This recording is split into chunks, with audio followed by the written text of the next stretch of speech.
అలసందల కొబ్బరి కారం ఫ్రై అనమాట.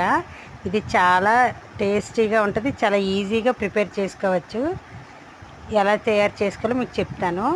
బర్బాటి అనేవి చిన్న చిన్న ముక్కలుగా కోసి మనం ఉప్పు నీటిలోని కడిగి ఉంచుకోవాలన్నమాట. దీనికి కొబ్బరి కారం అనేది మనం తయారు చేసుకుందాం.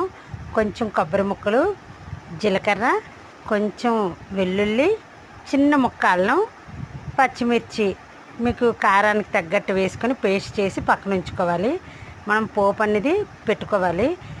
ఆయిల్ వేడి చేసి అందులో పోపులు అనేది వేసి ఉల్లిపాయ తరుగు, కరివేపాకు వేసి కొంచెం ఎర్రగా వేగనివ్వాలి. వేగిన దాంట్లో పసుపు, బర్బాటీలు కూడా వేసి ఇవి కూడా ఆయిల్లోని ఫ్రై చేయాలి. ఆయిల్లోని ఇవి 2 నిమిషాల్లోనే మెత్తగా అయిపోతాయి.